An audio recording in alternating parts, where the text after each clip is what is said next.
The dry, relentless heat of the desert safehouse pressed in, even with the makeshift cooling unit rattling in the corner. My attention, however, was fixed on the portable money counter humming its rhythmic, almost hypnotic tune across the scarred metal table. Stack after stack of crisp, sequential bills slid through the machine. A silent testament to a different kind of meticulous work, one I'd been overseeing for the past 36 hours. The air smelled of dust, old paper, and a faint metallic tang from the counter. I watched the digital display tick upwards, each digit a confirmation of a previous investigation's successful conclusion, a recovery of assets from a network of illicit transactions. My gloved fingers, stained faintly with the residue of various forensic powders from an earlier sweep, rested on the edge of the table, tracking the count. Then, the sharp, insistent vibration of my secure line broke the quiet. I pulled my hand away from the table, the money counter's drone suddenly louder in the abrupt silence. My colleague's voice, tight with a practiced urgency, cut through the static. "Raj, it's Alistair Finch, the art restorer. He's dead." Alistair Finch. The name resonated with a particular kind of weight in certain circles. A titan in the restoration world, known for his almost mythical ability to breathe life back into fading masterpieces. I felt a familiar shift inside me, the immediate reorientation of focus. "Details," I said, my voice flat, already mentally shedding the desert's dust. "Apparent fall, in his studio. Cleaning crew found him this morning." The colleague paused, then added, "It looks clean. Tragic accident, but protocol dictates a full sweep given his standing." "I'm on my way." I disconnected, pulling off my gloves and tossing them into a biohazard bag. I glanced at the stacks of currency, then at the empty desert outside the reinforced window. The drive across the city was a blur of early morning traffic and the dull ache of anticipation. My mind, a database of countless scenes, began its preliminary cataloging. Alistair Finch, opulent studio, accidental fall. The words felt too neat, too easily packaged. My experience had taught me that tragedy, especially when involving figures of Finch's stature, rarely presented itself in such convenient forms. The studio was housed in a converted industrial building in a fashionable district, its exterior a minimalist facade of dark glass and steel. Inside, however, was a different story. The main workspace was a cavernous, high-ceilinged expanse, bathed in the soft, diffused light of skylights. It was a cathedral of creation and preservation, filled with the ghosts of masterpieces. Canvases, some draped in protective sheeting, others mid-restoration, lined the walls.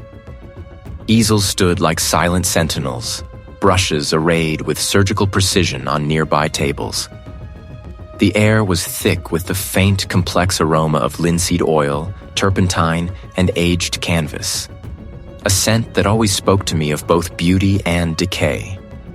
A uniformed officer held back the curious stares of a few early morning pedestrians. Inside, the primary detective, a woman whose sharp eyes missed little, met me at the perimeter tape. She offered a brief professional nod. "Glad you're here. It's a mess, but a straightforward one, I think." My gaze swept past her, taking in the scene. Alistair Finch lay crumpled at the base of a tall, heavy-duty mobile scaffolding unit, his body at an awkward, unnatural angle. The scaffolding itself, designed for stability, stood a few feet away, its large locking wheels engaged. A single wide wooden plank, presumably a platform, lay on the floor near him, separate from the main structure. It appeared to have simply slipped. "He must have lost his footing," the detective continued, her voice lowered, gesturing towards the scaffolding. "Climbing up there, plank wasn't secured. Happens all the time on construction sites. Just a tragic misstep." My eyes narrowed, taking in the details. The mess was, in fact, remarkably contained. No overturned paint cans, no scattered tools, no frantic grasping marks on the scaffolding's metal frame. Finch's hands, though still, were open, palms slightly upward, as if in resignation rather than a struggle for purchase.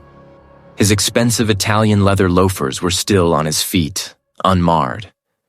A small, ornate palette knife lay a few inches from his outstretched fingers, glinting under the studio lights. "Happens all the time," I murmured, more to myself than to the detective. But my internal voice argued. This wasn't a construction site. This was Alistair Finch's sanctum, a space where every tool, every chemical, every surface was likely managed with an almost obsessive fastidiousness. The plank lay flat, unbroken. The scaffolding, robust and engineered for safety, seemed almost too pristine. My gaze drifted from the body to the immediate surroundings. A half-finished restoration of a 17th century Dutch landscape sat on an easel nearby, its colors vibrant where Finch had already worked, muted and obscured where he hadn't. On a nearby work table, a small glass vial lay on its side, empty. I leaned closer, my breath held. It was a specific kind of solvent, used in delicate pigment removal, its label clearly visible. The type of chemical signature I'd learned to identify by scent alone, a faint, sweet tang in the air. I didn't answer immediately. The tragic accident felt too perfect, too clean. The kind of perfection that only comes from careful arrangement. A still life, composed with deliberate intent. Finch was dead, yes, but the story this scene was telling me felt like a lie. My eyes narrowed, taking in the details. The mess was, in fact, remarkably contained. Finch's hands, though still, were open, palms slightly upward, as if in resignation rather than a struggle. I knelt beside the fallen art restorer, the sterile scent of antiseptic spray from the paramedics still faintly clinging to the air, clashing with the linseed oil and turpentine that usually dominated the expansive studio. The initial assessment from the uniformed officer had been clear. Accidental fall. But my gut, honed by years of deciphering the silent narratives of crime scenes, whispered a different story. I began with Finch himself. His clothing, a practical smock over a simple shirt and trousers, bore the expected smudges of an artist at work. But one particular fleck caught my attention, a vibrant, almost metallic vermilion. It clung stubbornly to the fabric of his left sleeve, just above the elbow. I leaned closer, pulling a small, sterile sample collection kit from my bag. With tweezers, I carefully lifted the microscopic fragment and sealed it in a labeled vial. This particular vermilion, with its unusual iridescence, felt alien to the muted, earthy tones of the unfinished canvas still on the easel. It wasn't just a mismatch. It was an anomaly. A splash of discord in an otherwise harmonious scene. Next, I turned my attention to Finch's head. The primary trauma was evident, consistent with a severe impact from the fall. But as I gently parted his hair, my gloved fingers tracing the scalp, I discovered something else. High on his right temple, partially obscured by a lock of silver hair, was a small, perfectly circular contusion. It was distinct from the ragged abrasions and larger, more diffuse bruising of the main impact. The skin around it was slightly discolored, a subtle purplish blue that suggested a precise, contained blow. It wasn't deep, certainly not fatal on its own, but it was there, a silent witness to an event preceding the fall. A non-fatal injury, inconsistent with the simple tumble from a height. My initial suspicion solidified into a cold, hard certainty. This wasn't an accident. I moved away from the body, letting the primary evidence gatherers continue their work, and began my own methodical sweep of the studio. The scaffolding, towering over the immense canvas, was my next focus. I scaled it slowly, my boots carefully avoiding any potential trace evidence. The metal frame felt solid, well-maintained. I ran my gloved hands along the rails, searching for disturbed dust, for any fresh gouges or scrapes that might indicate a struggle, a desperate grip. Nothing. The existing wear was old, ingrained, consistent with years of use, not the frantic panic of a man losing his balance. Below, on the polished concrete floor, the limited paint splatter around Finch's body continued to bother me. If he'd fallen mid-stroke, or even just after, there should have been a more dynamic dispersal, a wider arc of color. Instead, it was contained, almost neat. Too neat. My gaze drifted to Finch's work table. His tools, usually a chaotic sprawl of brushes, palettes, and solvents, were laid out with an almost surgical precision. Each brush rested in its designated slot, paint tubes capped and arranged by color, rags folded neatly. A faint reddish-brown dust on the soles of Finch's expensive leather workshop shoes caught my eye. It wasn't the usual studio grime, a mix of plaster, canvas fibers, and dried paint particles. This dust was finer, uniform, almost like a desert silt. It was too specific to be random. I took a sample, my mind already cataloging its potential origins. It spoke of a dry, remote environment, perhaps an industrial-adjacent setting, somewhere far from the city's concrete and asphalt. And then, a more specific image flashed through my mind. A place where transactions occurred away from prying eyes, where privacy was paramount. I pictured a windowless structure, perhaps an abandoned factory or an underground bunker, the air thick with the hum of machinery. A specific kind of machinery. The image solidified, unbidden, a stark contrast to the opulent studio. My jaw tightened. The pieces didn't fit the official narrative. The unusual pigment, the precise contusion, the unsettling tidiness, the exotic dust. Each a microscopic truth, collectively dismantling the facade of an accident. Someone had gone to great lengths to stage this scene, to orchestrate a masterpiece of deception. And I intended to expose every brushstroke of it. The scent of linseed oil and turpentine still clung to my clothes, a phantom reminder of the studio. Finch's open palms, that almost serene expression in death, gnawed at me. It was the face of a man who saw it coming, and perhaps accepted it. I pulled up the initial chemical analysis reports.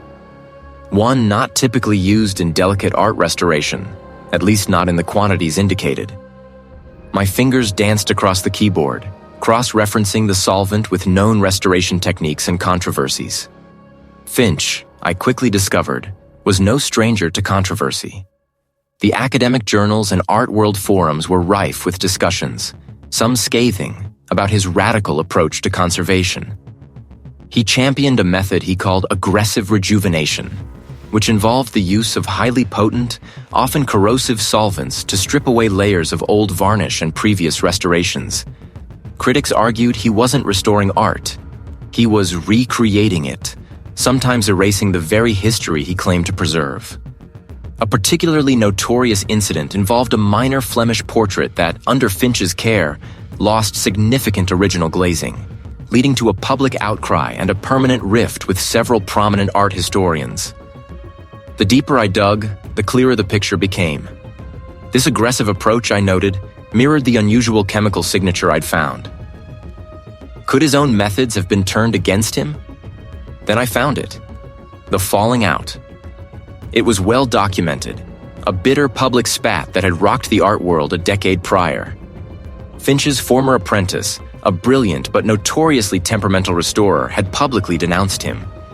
The apprentice, a young woman with a fierce dedication to historical authenticity, accused Finch of professional misconduct, not just regarding his general techniques, specifically concerning a single monumental project. A Renaissance panel, believed at the time to be a newly discovered lost Caravaggio. The apprentice's accusations were detailed, almost vitriolic. She claimed Finch was not merely restoring the panel, but was actively altering it, using his aggressive solvents to remove layers that might have disproved its supposed authenticity. She'd hinted at a deliberate campaign to erase any evidence that contradicted the Caravaggio attribution. The art world had largely dismissed her claims as the ravings of a disgruntled former protégé, overshadowed by Finch's eventual triumphant authentication of the masterpiece. The lost Caravaggio had subsequently sold for an astronomical sum, cementing Finch's reputation, despite persistent whispers of doubt.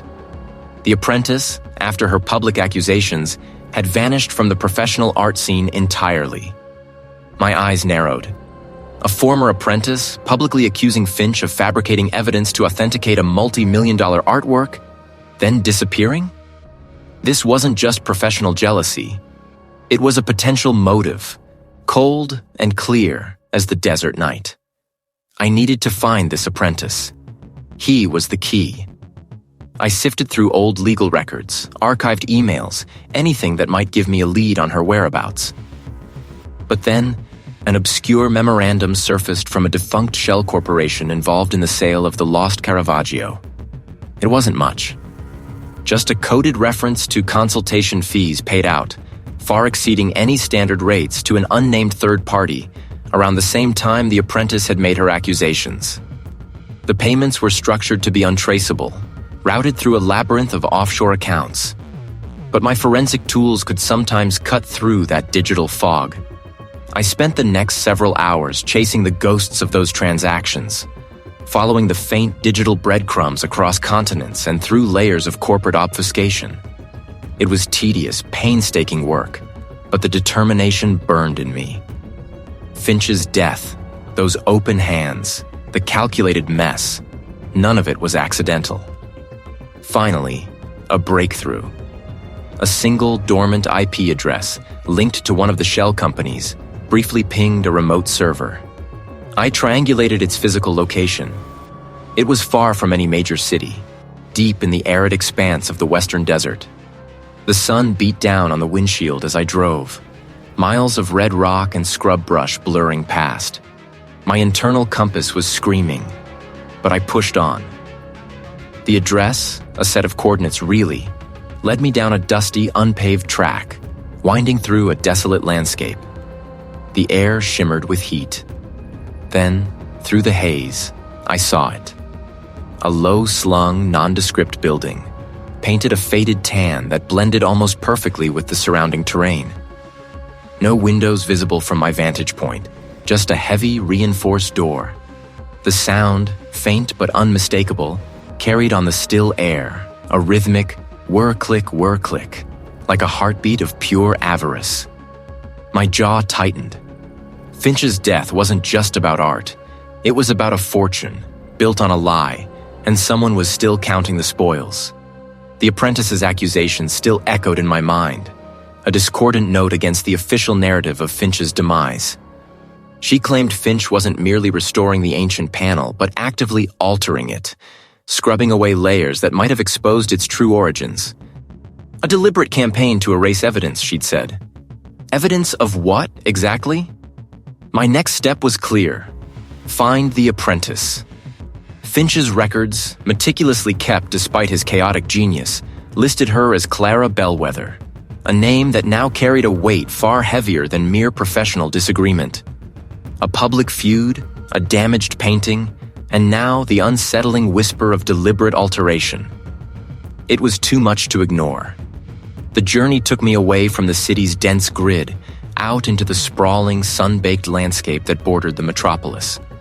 The address Finch had on file for her led me down a series of increasingly remote, unpaved roads, the kind that churned up dust clouds thick enough to obscure the horizon. The air grew hotter, drier, the scent of parched earth replacing the city's exhaust fumes. My vehicle's tires crunched over loose gravel, kicking up plumes of fine ochre dust. The sun beat down, a relentless hammer on the windshield, turning the vast expanse of scrub brush and distant mesas into a shimmering mirage. This wasn't the kind of place where an aspiring art restorer typically set up shop. Finally, a cluster of low-slung utilitarian buildings emerged from the heat haze. They were nondescript, painted a faded beige that blended almost seamlessly with the surrounding environment. One, slightly larger than the others, had a reinforced steel door and a single heavily barred window. This, according to my GPS, was it. The phrase felt out of place, almost like a coded message. Yet here it was, tangible and undeniably real. I killed the engine, the sudden silence heavy, broken only by the distant, high-pitched whine of something mechanical. As I approached the steel door, the whine grew louder, resolving into a distinct rhythmic whirring. A knot tightened in my stomach. This wasn't just a disgruntled former employee. This was something else entirely. After a long moment, the door creaked open, revealing the apprentice. He was younger than I'd expected, perhaps in her late 20s, with a lean, wiry frame and hands stained with what looked like dried pigment. Her expression was a mixture of surprise and a simmering resentment. "You again," she stated, her voice flat, devoid of warmth. "I thought I'd said everything I had to say to your colleagues. My investigation is thorough," I replied, keeping my tone even, professional. "I have a few more questions, particularly about the panel Finch was working on, and your accusations regarding its alteration." She hesitated, her gaze darting past me as if expecting someone else to materialize from the desert heat. The persistent hum of the money counter was even more pronounced from inside, a hypnotic, almost frantic sound. What's there to say? He was a fraud. A brilliant one maybe, but a fraud nonetheless. He was erasing history to sell a lie. "You said he used aggressive solvents," I prompted, stepping forward slightly, trying to get a better view inside. The counter itself was chugging away, spitting out bills into a neat stack. Yes, powerful stuff. Not for restoration, for removal. He was destroying layers that would have proved the panel wasn't what he claimed. Her voice was tight, her jaw clenched. "And you had access to his studio?" I asked, my gaze fixed on the money counter, then back to her. The stack of bills was substantial, far more than an apprentice's salary. Her eyes flickered to the table, then back to me, a flash of defensiveness. Of course I did. I was his apprentice for 3 years. I had my own key, my own alarm code. I often worked late, sometimes after he'd gone home. "When was the last time you were there after Finch left for the day?" She shifted her weight, a nervous habit. "A few days before the incident. We had a row. I walked out. I couldn't stand watching him anymore." "A row over the panel?" "Over his methods, his ethics. He was obsessed with that piece, said it was his legacy. I told him he was corrupting it. He laughed. Her lip curled into a sneer. Said I was naive." I paused, letting her words hang in the air. Or was there another arrangement? Her eyes widened, a flicker of panic in their depths. "That's none of your business. This is personal. A private transaction." She moved to block my view of the duffel bag, her body tense, ready to spring. Everything is my business when a man is found dead in his studio. Especially when his apprentice has a history of accusing him of fraud and is now found with a substantial, freshly counted sum of money. You knew his habits, his vulnerabilities, his secrets. The path ahead, however, felt anything but straightforward. It filled the silence, amplifying the tension that hung heavy between me and the apprentice. I leaned against a rough-hewn table, arms crossed, watching her. Her eyes darted from the counter to me, then to the stack of bundled notes shrinking beside it. More than an apprentice makes in a year. I'd wager. She finally tore her gaze from the counting machine. It's barely audible over the counter. It's a bonus from the restorer for a private project. A private project that required a cash payment of this magnitude hidden out here? I raised an eyebrow.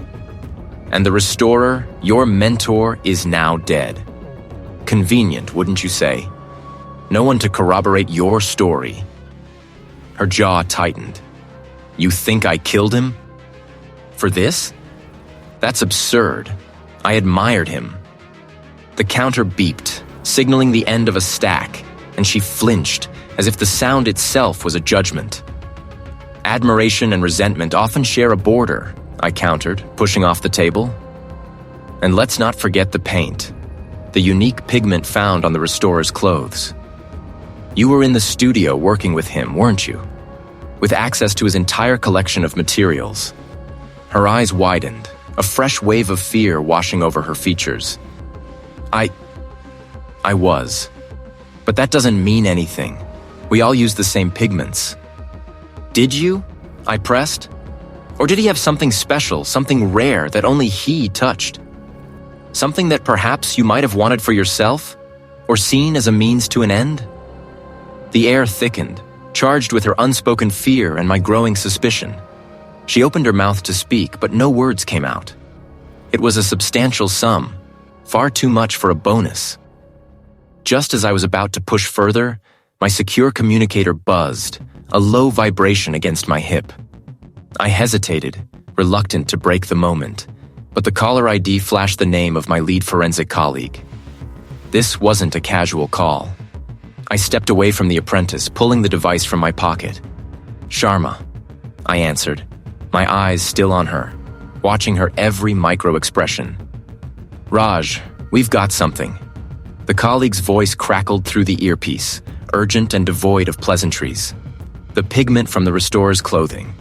We've got a definitive match. And it's unexpected." My attention immediately shifted. Unexpected how? It's not a modern synthetic, and it's not even a commonly used historical pigment. This is specific, very specific. We've traced its chemical signature. It's Egyptian blue, but not just any Egyptian blue. This particular batch, with its unique trace elements, points to a very narrow window of production. Early 19th century, specifically tied to a small, obscure atelier in Florence. The kind that worked on commissions for nobility, not mass production. I felt a jolt. Egyptian blue was an ancient pigment, yes, but its revival in the early 19th century was rare, and a specific Florentine atelier was an almost impossible detail to pinpoint. A Florentine atelier? What does that mean for us? It means, the colleague continued, that the pigment likely came from an extremely rare original artwork. Not a tube of paint from the restorer's studio. Not something the apprentice would have just used. This pigment would only be found on an authentic piece from that specific period and origin. It's a historical fingerprint, Raj. My gaze snapped back to the apprentice, who was now staring at me with a bewildered expression, clearly having heard enough of the colleague's end of the conversation to grasp the gist. The fear in her eyes had been replaced by genuine confusion and a strange sense of relief. The unique pigment, the one I had pressed her about, was now pointing away from her. "So it wasn't from the restorer's common stock?" I asked, my voice low. "No, Raj, absolutely not. The restorer wouldn't have had this in a tube. He might have worked on a piece containing it, but the pigment itself, the particles found on his clothing, are consistent with microscopic flakes dislodged from an old, fragile painting." The money counter's hum, now just a memory, was replaced by the echo of the colleague's words. Extremely rare original artwork, early 19th century, Florentine atelier. This wasn't about a disgruntled apprentice and stolen cash anymore. The full spectral analysis, the historical context, everything you have on that specific Florentine source. I ended the call, my mind racing. The apprentice, for all her suspicious cash and evasiveness, was no longer my primary focus. The pigment trail, initially leading me to a personal vendetta, had abruptly veered into a much grander, more dangerous landscape. This wasn't just a murder. It was a crime intricately woven into the fabric of art history itself. Someone had killed the restorer, not for money or revenge in the conventional sense, but to protect a secret embedded within a masterpiece. The path ahead had just become infinitely more convoluted, shrouded in the high-stakes world of historical art and deception. My determination hardened. This killer wasn't just hiding a body. They were hiding an entire narrative, and I intended to uncover every stroke. I ignored it, my focus laser-sharp on the laptop screen glowing in the dim light. The previous call, the one that had shifted my entire perspective, echoed in my mind. The apprentice, with her evasive answers and suspicious cash, was a distraction. The pigment, That rare, elusive chemical signature was the real lead, and it was pulling me into a current far stronger than I'd anticipated. This wasn't just a murder. It was a crime of a different, more dangerous magnitude. I ran the pigment's unique spectral analysis through a specialized database, a digital repository of art materials, historical compositions, and known forgeries.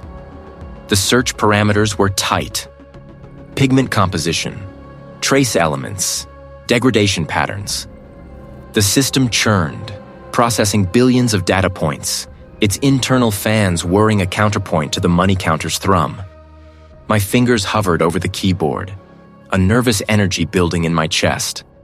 The first set of results flickered onto the screen, a list of obscure artists and forgotten periods. I filtered further, cross-referencing with known instances of art fraud and high-profile disputes. The rare pigment, it turned out, wasn't just rare, it was historically contentious. It had appeared in a handful of documented cases, often at the heart of authenticity battles. Most notably, it had been identified in the mid-20th century, during a period rife with sophisticated forgeries targeting a specific type of Renaissance artwork. Then, a single entry flared, demanding my full attention. The name practically leaped off the screen: The Serpent's Kiss. My breath hitched. I knew the name. Everyone in the art world knew the name, or at least its legend. It was a painting shrouded in myth, rumored to possess an almost supernatural allure. I clicked the link, and a detailed profile unfolded. The Serpent's Kiss was a masterpiece, ostensibly by a lesser-known Italian Renaissance artist, depicting a femme fatale in an embrace with a serpentine figure. Its history was a tangled web of disappearances, reappearances, and bitter ownership disputes spanning centuries. Originally believed lost in a villa fire in the 1700s, it had resurfaced in the early 1900s, only to be declared a brilliant forgery. Then, decades later, after a meticulous restoration, a new set of experts had pronounced it authentic, citing a unique underpainting technique. The cycle of doubt and validation had continued, making it one of the most controversial and valuable pieces of art history. The database entry specifically detailed a notorious forgery attempt in the 1950s. A highly skilled counterfeiter had used a concoction of pigments, including the exact rare compound I'd found, to create a convincing replica. The forgery was so good it had fooled several prominent collectors before its eventual exposure. The original Serpent's Kiss was said to have been locked away, its whereabouts a closely guarded secret, possibly even destroyed to prevent further fraud. Yet whispers persisted that it still existed, perhaps in some private, unlisted collection. I leaned back, the plastic chair creaking under my weight. This wasn't just a murder. This was a direct link to a painting that had defied authenticity for generations. A painting that had driven people to obsession, to financial ruin, and now, it seemed, to murder. My mind raced, connecting the dots. The deceased art restorer, a renowned expert in Renaissance works, would have been intimately familiar with the Serpent's Kiss and its tumultuous history. Had they been working on a new authentication? The pigment residue, found on the restorer's tools, suggested they had been handling the very material used in a past infamous deception involving this artwork. The implications were staggering. If the restorer had discovered a new forgery of the Serpent's Kiss, or even found the lost original, the financial stakes would be astronomical. And if they were about to expose a fraud, the individual or syndicate behind it would stop at nothing to protect their investment, their reputation, their freedom. This wasn't a crime of passion. It was a calculated act to protect a secret of immense value. I wasn't just investigating a murder anymore. I was delving into a labyrinth of art fraud that stretched back decades, possibly centuries, all converging on a single legendary canvas. The killer wasn't just protecting a secret. They were protecting a masterpiece of deception. And I'd just taken a step onto their meticulously crafted stage. My next move had to be precise, because I knew, with absolute certainty, that they were watching. I ignored its mechanical whisper. My focus narrowed to the real currency of this place: deception. My breath plumed faintly in the cool air as I moved deeper into the cavernous space. This wasn't just a hideout. It was a clandestine operations nerve center. Beyond the stacks of bundled cash and the humming counter, a section of the safe house had been partitioned, hastily perhaps, with thick canvas sheets suspended from the high ceiling. A faint scent, a mix of turpentine, linseed oil, and something metallic, drew me in. This was it. Pulling back a heavy canvas flap, I stepped into a makeshift studio. The fluorescent lights overhead hummed, casting a sterile glow on a collection of easels, stretched canvases, and an array of pigments in small glass jars. This was where the serpent's kiss had been replicated, or at least where its twin had been born. The money counter's drone seemed to grow louder, a constant reminder of the stakes involved. I wasn't just looking for evidence of forgery. I was looking for the ghost in the machine, the specific hand that had guided these brushes, the mind that had orchestrated the deception.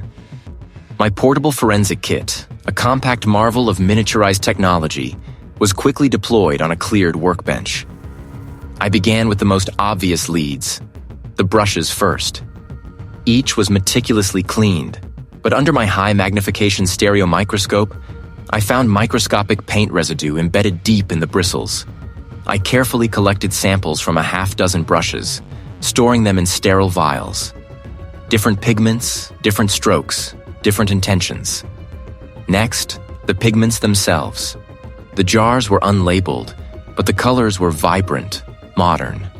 I took minute scrapes from several, particularly those that matched the known palette of the serpent's kiss.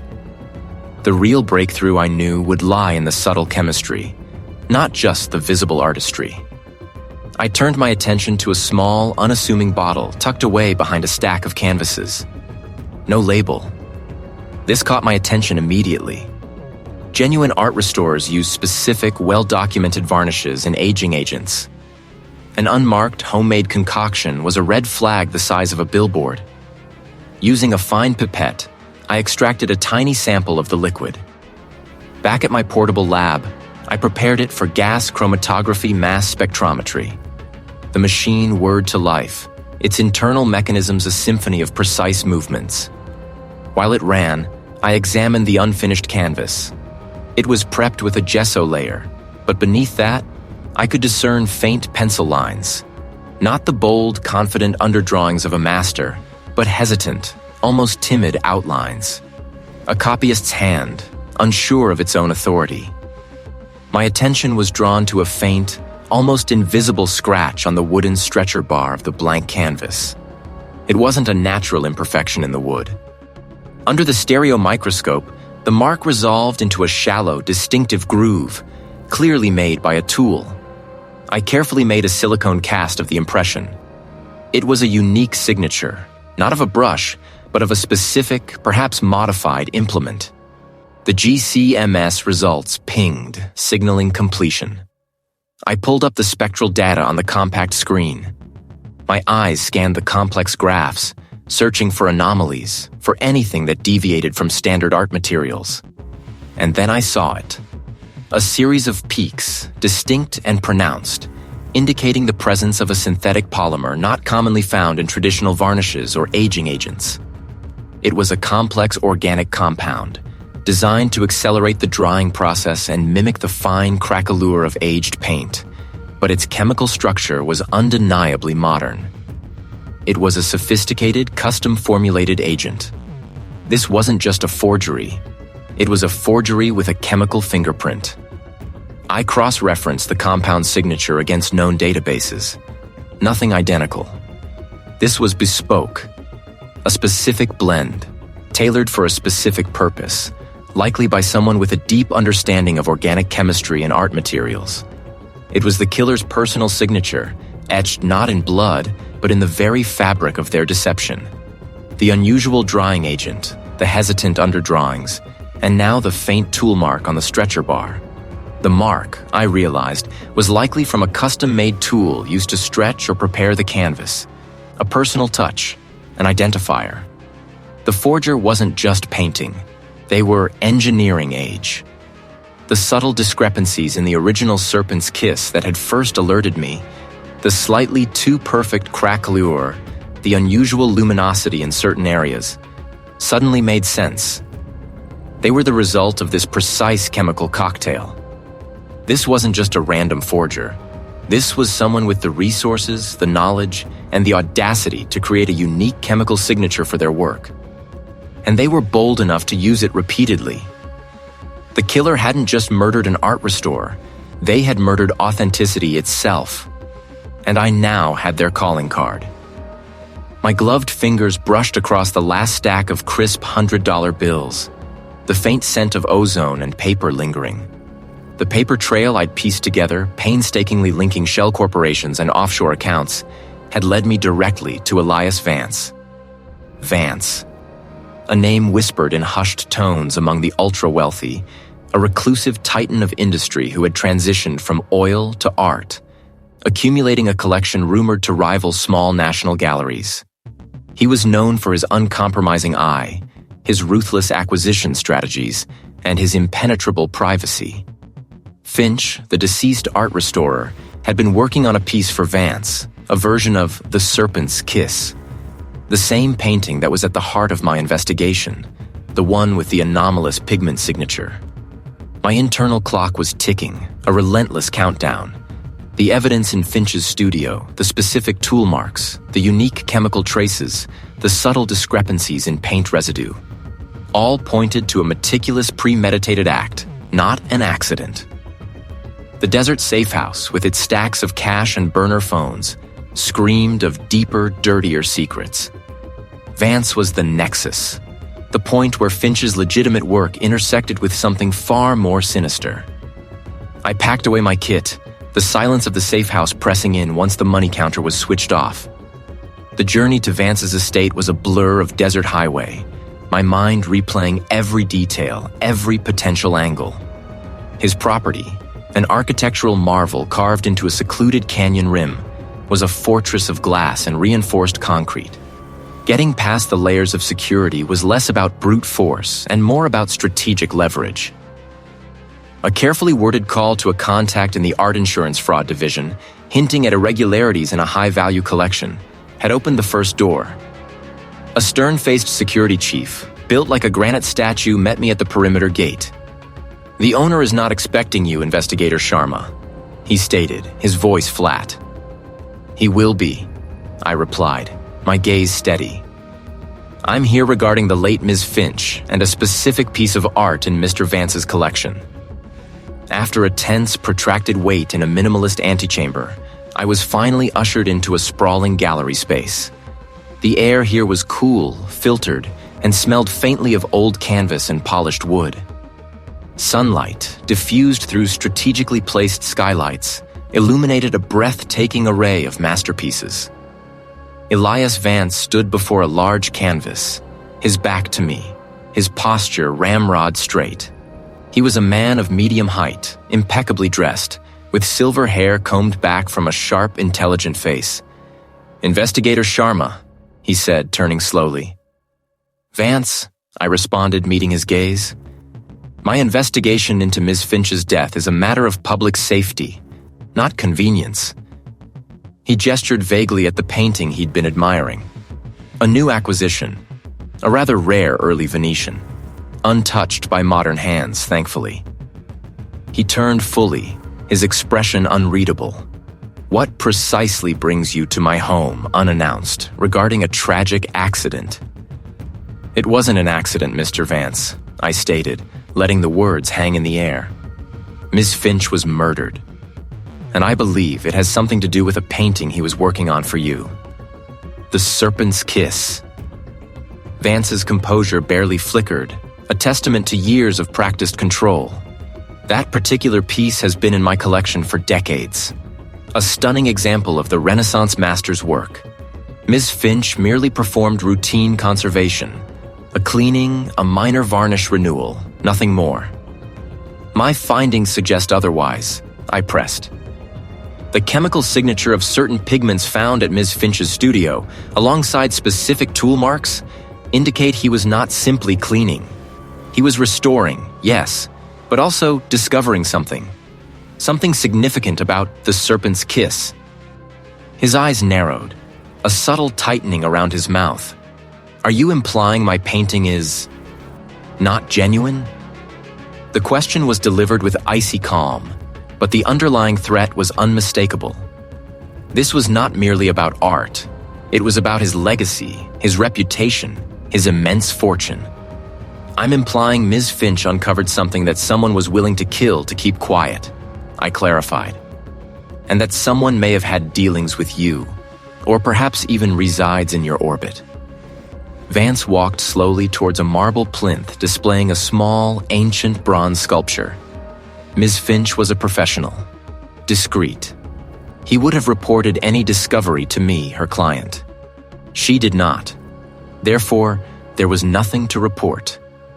His voice was low, almost a purr, but it carried the weight of absolute authority. Perhaps you are mistaken, investigator. Or perhaps you are chasing ghosts. The pigment discrepancies, Mr. Vance, are not ghosts. A network that appears to have converged around the authenticity of certain high-value artworks. His head tilted slightly. And what does this network have to do with me? I believe Ms. Finch discovered that your version of the serpent's kiss is a forgery, I said, watching his face intently. A masterful one, perhaps, but a forgery nonetheless. And the killer is someone protecting that secret, or perhaps even profiting from it. Someone who knows the intricacies of the art world, the value of deception. For the first time, a genuine emotion flickered across Vance's face. Irritation, quickly masked by a predatory calm. He moved towards a large, ornate desk, his movements fluid and precise. You are treading on dangerous ground, investigator. My collection is beyond reproach. Its provenance is ironclad. Is it? I challenged. Or is it simply believed to be ironclad? Finch's work was to verify that, and she paid the ultimate price for it. He reached the desk and paused, his hand resting on a heavy, antique letter opener. I dealt with Ms. Finch purely on a professional basis. Her death is a tragedy, but it has no bearing on my collection, nor on me. My gaze swept the room, taking in the opulence, the layers of security, the sheer untouchable wealth. Then my eyes landed on a small framed photograph tucked discreetly behind a larger sculpture on a side table. But it wasn't the figure that caught my attention. It was the background, a glimpse of a specific rare tapestry, identical to one I'd seen in the background of a photograph from Finch's own. Personal archive. A tapestry that was part of a collection belonging to a very exclusive, very private club known for its dealings in exotic, often untraceable antiquities. The same club where Vance was rumored to hold a significant, albeit unpublicized, membership. That tapestry, I said, pointing. It's a unique piece, isn't it? Vance, I pressed, my mind racing. A very specific, very private connection between you and Ms. Finch, beyond a simple client-restorer relationship. A connection that might explain why he was allowed into certain circles, and why her discovery became so dangerous. Vance's hand tightened on the letter opener, his knuckles white. The air in the opulent gallery, moments ago pristine, now felt charged with a palpable, silent threat. He wasn't just protecting his collection. He was protecting a carefully constructed world. Vance's hand, still clutching the letter opener, trembled slightly, the knuckles white against his tanned skin. His gaze, usually so composed, had splintered, revealing a raw, desperate edge I hadn't seen before. I had peeled back a corner of his carefully constructed world, and the foundation beneath it was cracking. "You've seen too much, investigator," he said, his voice a low growl that barely cut through the sudden, heavy silence. The polished floor seemed to stretch endlessly between us. Each step, I might take a calculated risk. My mind raced, cataloging the exits, the potential weapons, the sheer impossibility of the situation. This wasn't a negotiation. It was an acknowledgement of a line crossed. My internal alarm bells shrieked, but I kept my face neutral. "I've seen the truth," I countered, my own voice steadier than I felt. Finch found it too, didn't he? That's why he had to die. Vance's jaw tightened. He didn't deny it. Instead, he took a slow, deliberate step towards me, the letter opener now pointing not at me, but vaguely towards the lost masterpiece hanging on the far wall. Finch was a fool. A brilliant, insufferable fool who thought he could rewrite history without understanding the cost. The cost, I now understood, was more than just a reputation. It was a life. The next few hours blurred into a disorienting sequence of events. A sudden, jarring impact from behind, the metallic tang of something acrid, and then the world tilted. When consciousness returned, it was to the dull rumble of an engine and the oppressive heat of the desert.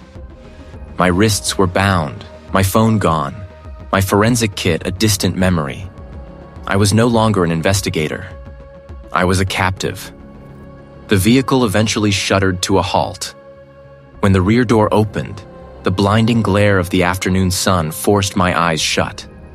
A rough hand guided me out, pushing me forward into what felt like a furnace. My vision slowly adjusted, revealing a squat, nondescript structure made of corrugated metal, camouflaged imperfectly against the ochre landscape. This was the desert safehouse with portable money counter humming. The hum was low, rhythmic, almost hypnotic, emanating from a small plastic machine perched on a makeshift table inside. Vance stood by the table, no longer the impeccable gallery owner, but a man stripped bare, his suit jacket discarded, his shirt collar open. He said, a ghost of his former cultured tone, to the real gallery. He gestured around the cramped space, devoid of any art. Only crates and a few camping chairs. This is where the true value is determined. I remained silent, assessing. My mind was already categorizing, observing, even in duress. You're wondering why, Vance continued, anticipating my unspoken question. He picked up a stack of bills, feeding them into the counter. The trace elements in the paint that Finch identified as anachronistic. He was going to expose it all. The lost masterpiece, the crown jewel of my collection, was a lie. And he was going to tell the world that the true artist was me. My breath hitched. The pieces clicked into place, not just connecting, but interlocking with a sickening finality. More specifically, to a master artist who had created a deception so profound it had fooled the art world for decades. Vance wasn't just protecting a forgery, he was protecting his identity as the uncredited, unacknowledged genius behind a work attributed to another. Finch was going to prove that the lost masterpiece, revered for generations, was painted not by a Dutch master. By me, Vance, a man born 3 centuries too late, he elaborated, a strange mix of pride and bitterness in his voice. He had the archival documents, the chemical analysis, the stylistic comparisons. He was going to reveal that I had perfected the art of historical mimicry, not for profit alone, for the sheer challenge, the ultimate artistic statement. He slammed his hand on the table, silencing the money counter. And I let him believe it was for profit, for the thrill of the deception. I cultivated that image. But the truth, Raj, is that the painting was mine. My hand, my vision, the secret ownership of your greatest work. He was going to expose you as the true, uncredited artist, and you couldn't bear for that masterpiece to be associated with a modern forgery. Vance's eyes narrowed, a flicker of something akin to admiration in their depths. Precisely. He would have ruined not just my collection, but the very essence of my artistic existence. To have my greatest creation dismissed as a mere forgery, rather than celebrated for its brilliance, even under a false name, was unacceptable. Finch understood the technique, the genius, but not the why. He raised the pistol, the metallic click echoing in the small safehouse. You, however, seemed to grasp it. A pity. You're a sharp mind, Raj Sharma, but some secrets are meant to remain buried. and the masterpiece must never be unveiled as anything less than what I intended. The metallic click of the pistol echoed, sharp and cold, in the confines of the desert safehouse. My gaze locked on the barrel, then flickered to the hand holding it. Steady, practiced. Behind it, the eyes of the art dealer, now stripped of their cultured veneer, held a glint of chilling resolve. The portable money counter hummed its monotonous, unsettling tune from a table in the corner, a stark reminder of the stakes involved. You, however, seemed to grasp it, the art dealer had said, his voice low, almost conversational despite the weapon. A pity. You're a sharp mind, Raj Sharma. But some secrets are meant to remain buried, and the masterpiece must never be unveiled as anything less than what I intended. He was wrong. The masterpiece had to be unveiled, but not as he intended. It had to be exposed for the lie it was. My mind raced, not in panic, but in calculated assessment. The distance between us was perhaps 10 feet, too far to lunge, too close to ignore the threat. My only weapon was information. You intended to bury the truth, not the masterpiece, I countered, my voice calm, belying the knot in my stomach. You intended to bury the artist, the true creator of Serpent's Kiss, to ensure your forgery reigned supreme. A flicker of something annoyance, perhaps, or a sliver of surprise crossed his face. Bold words for a man in your position. And accurate ones, I pressed, taking a slow, deliberate breath. Your meticulous deception, the one you orchestrated in the Restorer's studio, wasn't flawless. You cleaned, you staged, you even mimicked the Restorer's tools. But you forgot one thing. Forensic science leaves its own signature. The art dealer's grip tightened on the pistol. Elaborate, investigator. The Restorer was known for their precise brushwork, their delicate layering, I began, my eyes sweeping across the bare walls of the safe house, the scattered crates, the humming money counter.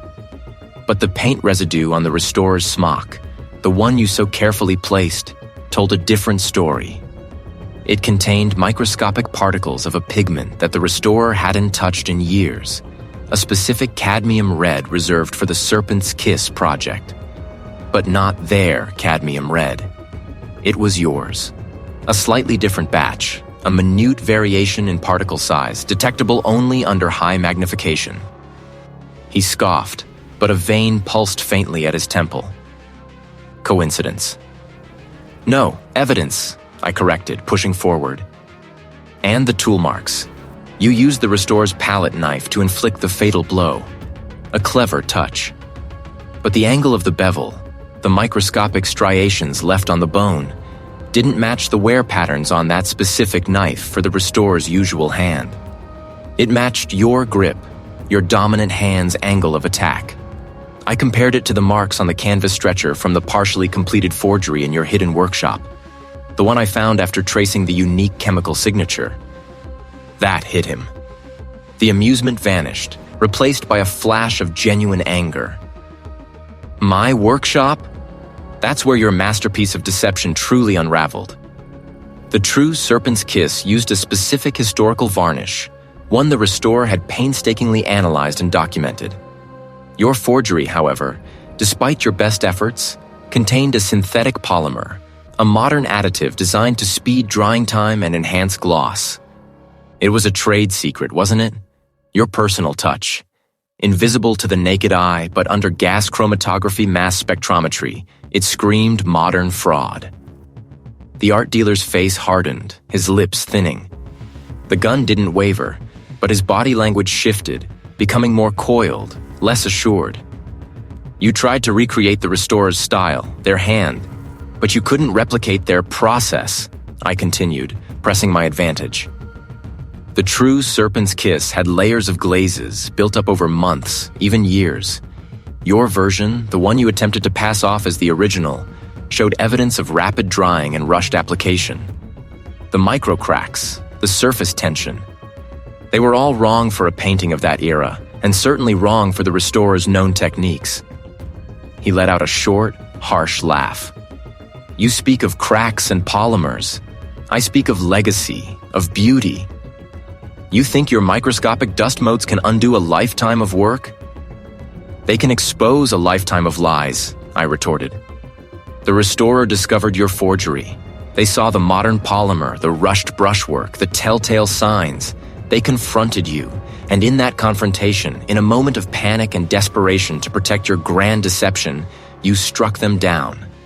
Then you staged the scene, making it look like an accident, a fall onto their own tools. You were good, I'll grant you that. You have no proof, only conjecture. I have the forensic reports, I have the photographs, and I have the location of the true serpent's kiss. I stated, a calculated gamble. It's not the painting you intended to unveil. It's the one you hid, the original, the one you replaced with your forgery, probably in that very workshop I found. You couldn't destroy it, could you? He'd underestimated me. He'd believed his secrets were safe, buried beneath layers of artistic deception. But he'd underestimated the persistence of truth and the microscopic evidence it leaves behind. His finger tightened on the trigger. I knew this was it. The culmination of weeks of painstaking work. I had laid out my case, piece by meticulous piece. Now I had to survive it.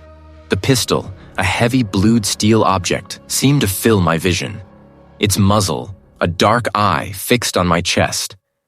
The art dealer, his face a mask of desperation and cold fury, held it steady. Stacks of crisp bills, recently counted, lay fanned out on a nearby table, testament to the dealer's intended escape. You really think you had me, Raj? The dealer's voice was low, strained. After all this, you just walk in here with your little theories? My mind raced. I had anticipated this to a degree. My visit wasn't entirely a leap of faith. I had left a detailed summary of my findings, complete with the unique chemical signature of the synthetic binder, with the lead investigator. A contingency. The precise angle of the skull fracture, inconsistent with a fall. The microscopic fibers from your custom gloves, found under the art restorer's fingernail. I took a slow, deliberate breath. And the chemical analysis from the restored areas of the serpent's kiss itself. It's not just a forgery.